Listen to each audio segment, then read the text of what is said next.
This is VK6ARN, Newswest. We are a community organisation and we've been serving up the best amateur radio news in Australia since 1931.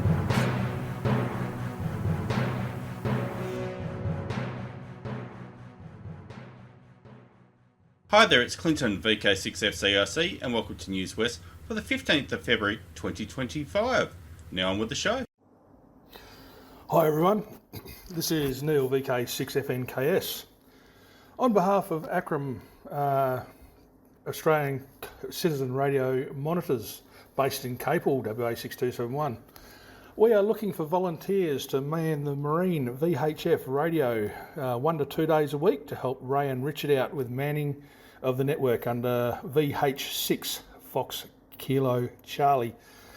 The frequencies and channels monitored in this area is channel 80 and channel 16, so mainly a dual watch monitor. You can also triple watch if you want, as channel 22 is also available in this area. Channel 80 and 22 are both repeaters. Duties will include maintaining a register of vessels logging on and off during the day, managing emergency pan and security calls, liaising with marine rescue personnel for at-sea rescues, liaising with water police for emergency, late or no log-offs, reporting of collisions, etc. There is a pack with all this info to help you along the way if you wish to help out. If anyone is interested, please call Ray between 7am and 7pm, 7 days a week at ACRM, ACRM, on 97272451. Also, you can also call the mobile, which is also diverted to the base phone, which is 0466 724 233. Thank you very much from VK6FNKS. Hello from the WAVHF Group Incorporated. Are there any amateurs out there with Dutch heritage or friends? This will interest you. Operations Manna and Chowhound. At the close of World War II, the Netherlands had been particularly hard hit by starvation. Lancaster bomber squadrons began to drop food relief packages as Operation Manna in association with the American Operation Chowhound. The WAVHF Group at Wireless Hill wants to commemorate this humanitarian food drop of 80 years ago. So this coming Anzac weekend, the 25th, 26th and 27th of April, use our special event call sign VK80MAN, that's Victor Kilo 80 Mike Alpha November. Worldwide there are also GB80MAN and PH80MAN to listen out for.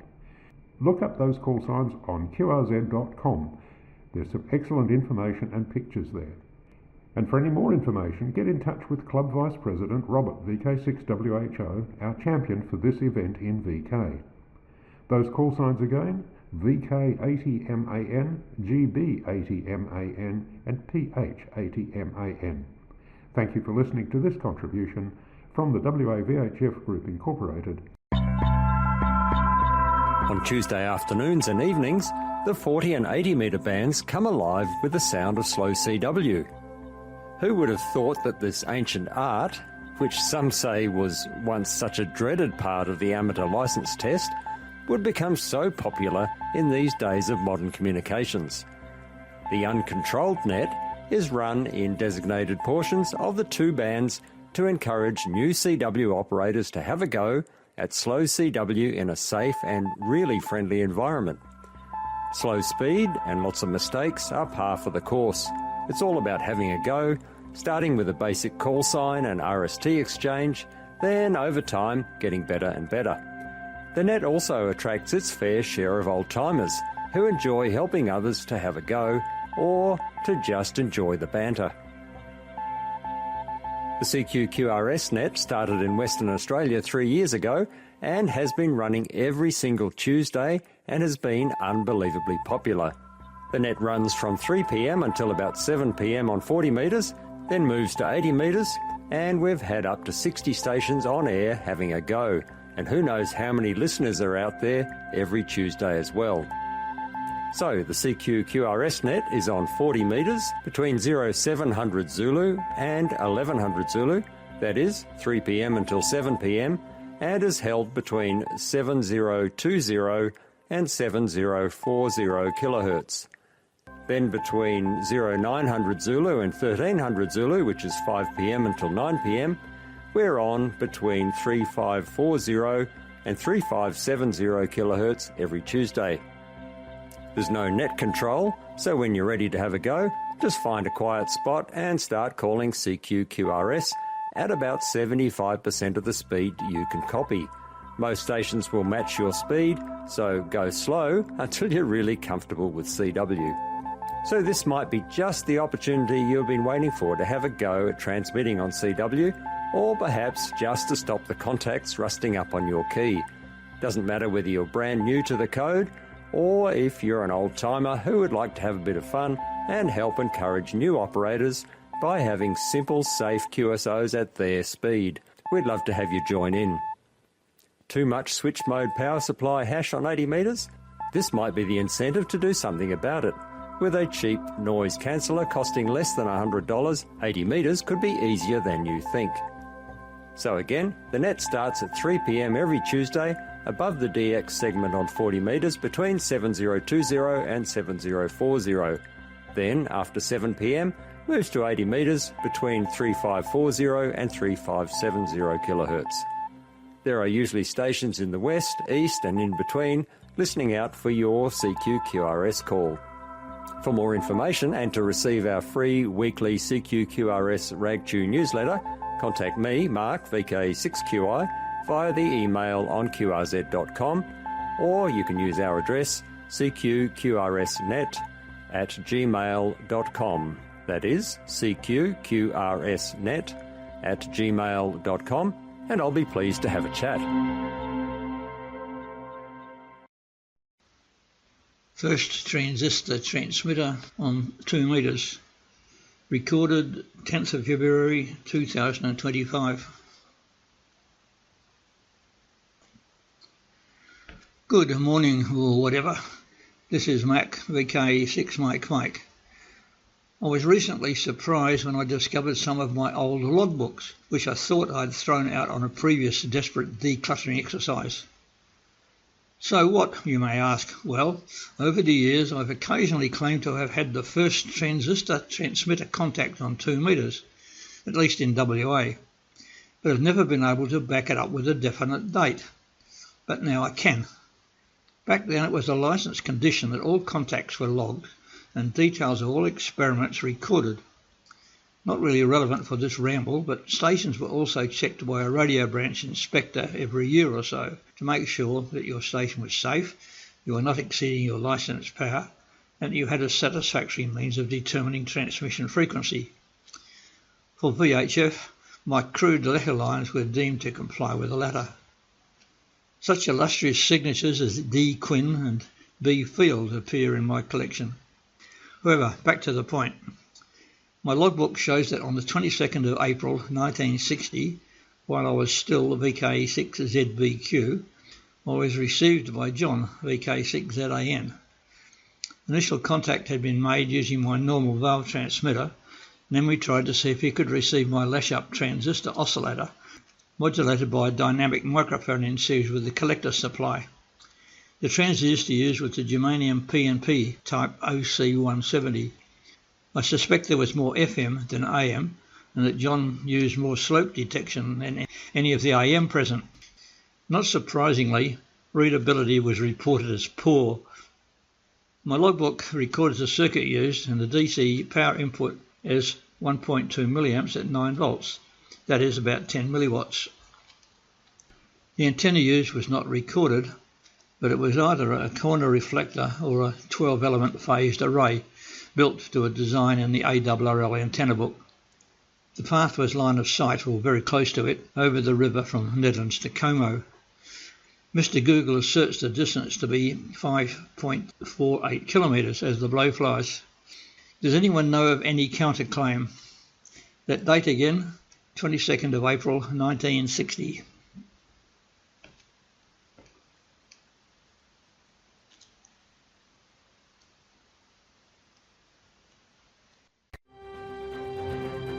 This is Newswest, your amateur radio news on VK6ARN, originating on the Newswest linked repeater network and HF relays.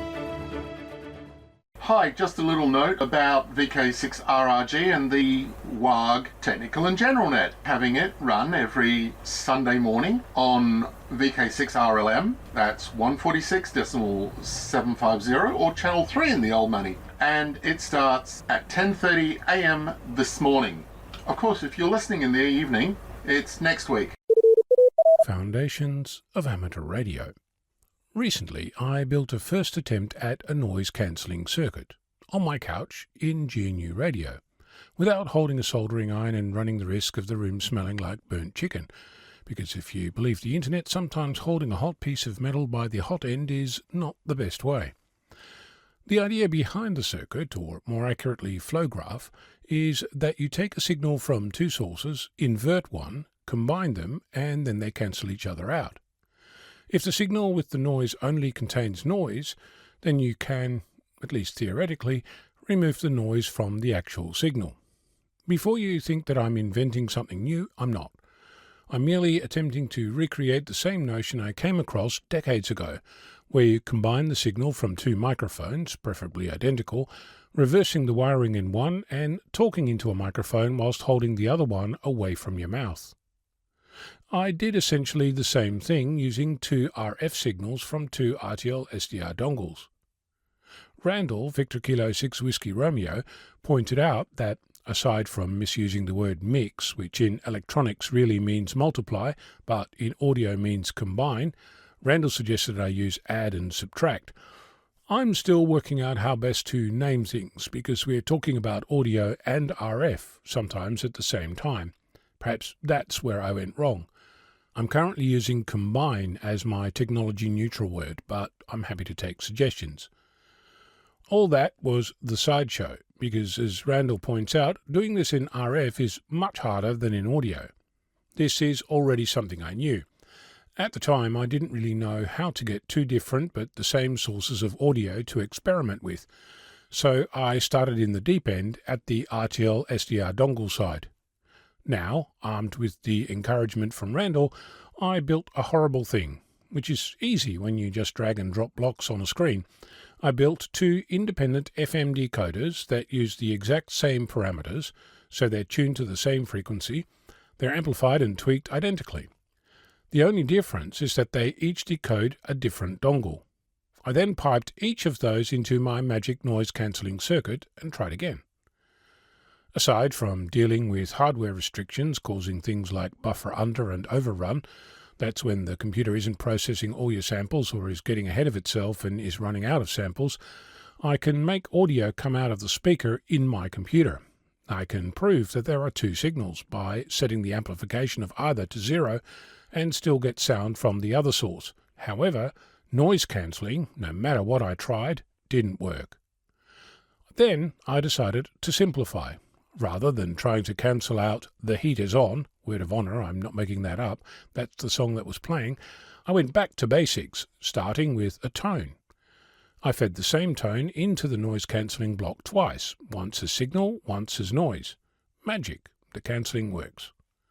I also learned that changing the frequency of the noise and changing it back gets you into all kinds of problems, and even if you send the same tone, one shifted in phase by a known amount, getting the two to cancel each other out is non-trivial.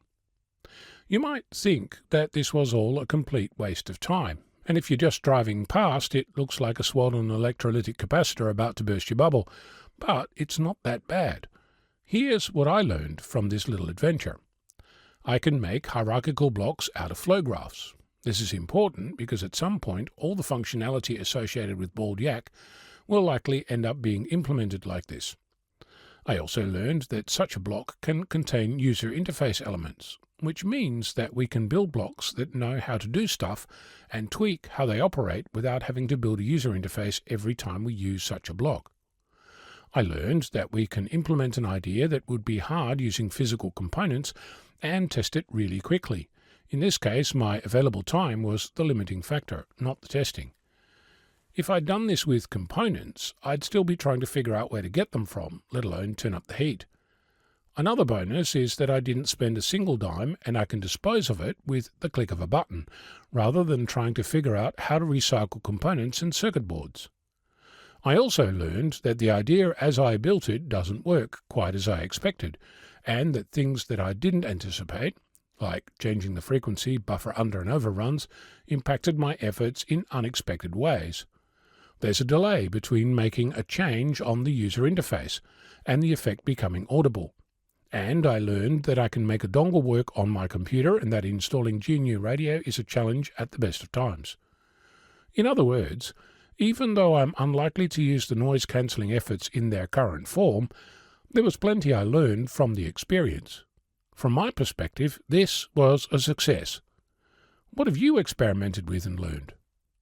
On a completely unrelated matter, long overdue and music to the ears of some, can you spell SKCC, I finally put all the Morse code versions of my podcast on a thumb drive and plugged it into my car.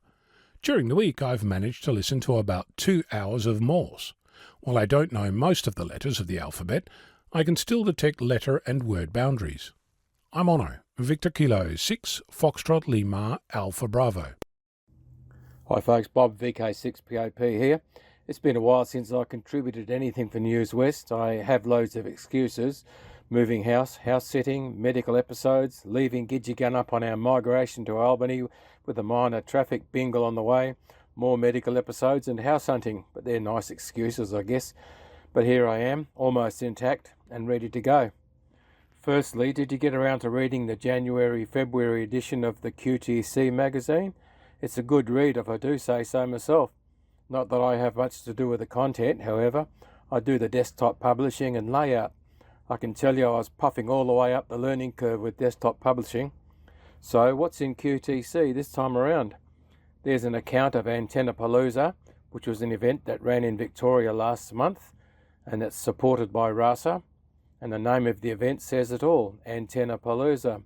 And this year the main project was a curtain array for 20 metres. The array had 6 elements to it. That's 6 folded dipoles with reflectors behind, all coupled together. An interesting read. There's an article based on a blog by Nick Gatto titled, "We Need More Butchers."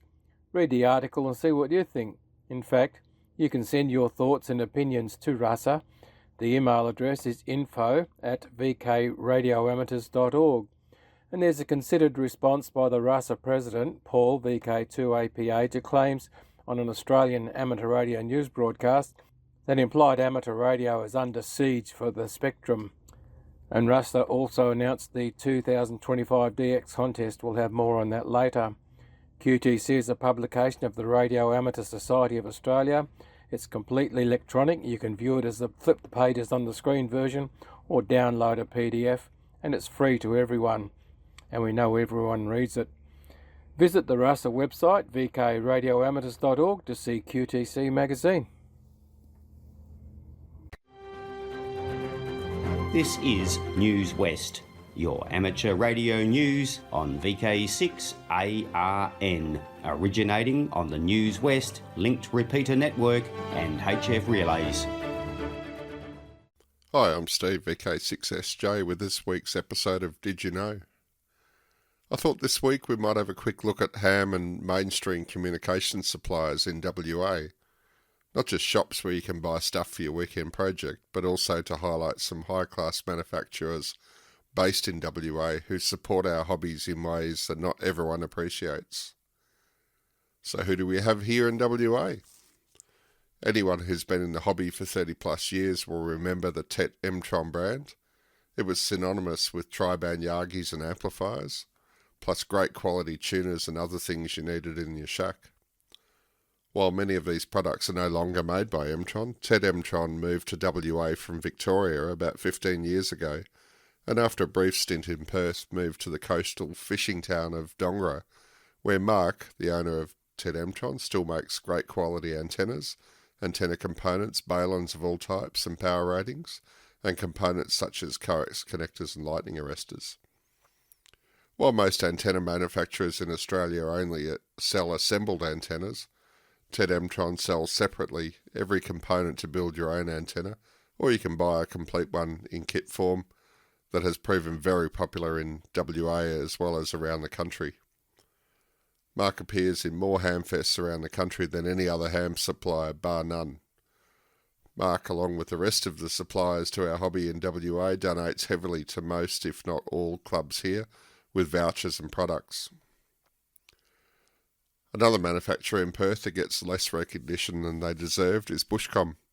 Bushcom, as well as the ham-specific brand Horizon, make great products for both the ham and commercial HF sector.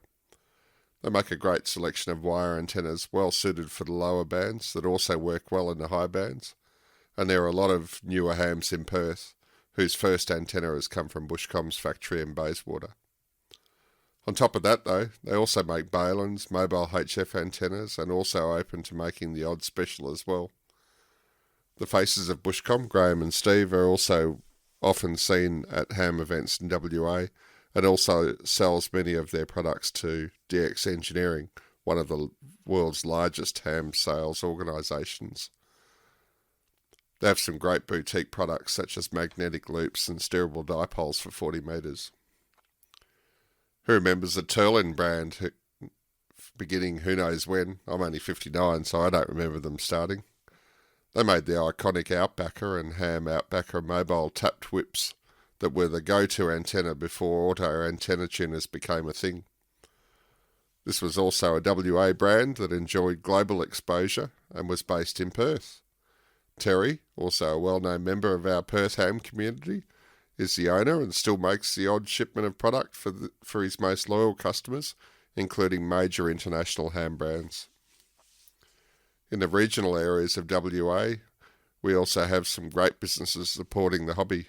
In Albany, there's Leading Edge, who is a registered ICOM ham dealer and Active Ham, John, VK6KJ, and in Geraldton, there's also another ICOM dealership run by Greg, VK6 Fox Golf. In Perth, many of the mainstream communications businesses have supported our hobby in less public ways. A friend of mine who's busily building interest in ham radio and the scouting movement tells me that Radlink repaired his long out of warranty repeater recently, and I keep hearing of Steve at Digital Radio Systems in Canning Vale donating all sorts of stuff to various ham groups, including a couple of solar batteries to WAG a few years back. In the past, Perth has had a very special place in the communications industry. One of the two largest commercial HF manufacturers, Barrett, is based in Perth and now owned by the largest radio manufacturer in the world. Who hasn't seen a KL or KX repeater in repeater sites across the country? Many a ham in Perth has worked for the manufacturer dating back to the late 80s and has a soft spot for these rigs. A similar radio, but much updated, is still manufactured in Perth by Spectra Engineering, the owner of which is often seen at hamfests in Perth. I was presenting a design package to LA County for a data radio system about 12 years ago when Motorola presented their paging system using the MX800 from Spectra Engineering here in Perth. I was representing a Sydney-based company, but I couldn't help speaking up that it was a great Perth-made product. Other hams in Perth are not only working in iconic Perth comms companies in niche areas, but one Perth-based ham in particular has been central in bringing software-defined radios into the mainstream ham sector. That's Phil, VK6APH, and he has lectured on the subject all around the world, including Perth. Another emerging business in our sector is Newswest. While they're predominantly an IoT business, they are the technical muscle behind the Austravel commercial HF network, of which many hams are also a member of. Newswest also repair ham rigs, and I think the only business doing that here. They do a very professional job of that, by the way. Some of you probably know that I also run a ham business. I don't want this to be a blatant self-serving plug, so I won't harp on long. The business is called Comtech Radio and is only online with a warehouse in Canberra. We are the Australian distributor for Flex Radio as well as a number of other well-known brands such as BHI, Hustler, Avere and Radio Sport. Google us and you can find out more. For a city of 1.5 million, we are well and truly overrepresented in the communications industry, in my opinion. Other iconic brands in the past that have manufactured radios and accessories include Waielk Electronics, Allcom, and Perth Communications, who made a small HF mobile radio in the 70s and 80s right here in Perth. So, support your local businesses in Perth who support your hobby. Look at who keeps turning up to all of the ham events, or at least donating to them. The hobby would be poorer for their departure. Supporting them is just to make sure that they don't depart, and that they are all great value anyway, so you aren't paying a premium to support them. Well, thanks for listening again. This is Steve, VK6SJ, with another episode of Did You Know? And if you'd like a text copy of this or other articles, they'll be posted to my blog page at comtechradio.com.au about 2 weeks after it's gone to air. This is Newswest, your amateur radio news on VK6ARN, originating on the Newswest linked repeater network and HF relays. The RASA DX contest for 2025 is underway. The objective of this contest is to encourage greater participation and activity on the medium frequency, high frequency and 6 metre bands. The contest is deliberately designed as a long form event, as many amateurs are unavailable for the more traditional contests held on weekends. It also provides the opportunity for those who like to operate in a more relaxed fashion to still take part in a national contest. This also allows amateurs the opportunity to use their 2x1 contest call signs, a great way to attract the interest of international stations. And this year we've introduced Club Log for scoring. All participants must be members of RASA and must upload their logs to Club Log. And once you have an account with Club Log, you can click on the settings menu item and from there add clubs. Choose RASA from the pull-down menu. Your application will be sent to RASA administration for approval. If you need assistance, send us an email, info@vkradioamateurs.org. There are participation prizes for this contest. Everyone has a chance to win one of these. Just submit an eligible log. Visit the RASA website, vkradioamateurs.org, for more information. I'm Bob, VK6POP. Good morning, listeners and fellow amateurs. This is Roy, VK6 X-Ray Victor. This week's helpline, the 16th of February 2025, and there's a cyclone up north. I hope you're all faring okay. If you're listening up there, or if you're driving up north, be aware there's a cyclone level 5 up there at the moment, and it's blowing its little heart out, so I hope you're not in the middle of that. It's VK6 X-Ray Victor. And on the disposals front, we have for you today from Tony, VK6 Charlie Victor, an IC7300 ICOM HF transceiver as new condition, $1,200 for that unit. It's an ICOM IC7300 HF transceiver, 6 metre and HF, all new condition, $1,200 asking price. Telephone number for Tony, VK6 Charlie Victor, is 0419 961 399 and 0419 961 399. We have from Chris another IC7300 HF 6 metre transceiver. This one has a speaker, an SP38 external speaker, approximately 1 year old, as in new condition, with box and manual. $1,250 from Chris, VK6 India Oscar November. His phone number 0404 800 446. Again, that's 0404 800 446. From David, VK6 VK6 Papa Yankee November. He's still seeking a Android tablet, a tablet computer, 1.5 gigabyte of RAM. If you're separate to your wishes, or you like to donate it to David, he needs it for a particular app to do with his business dealings and amateur radio stuff. He's called sign VK6 Papa Yankee November, or VMD 6084. His phone number, more importantly, 0450 031 452.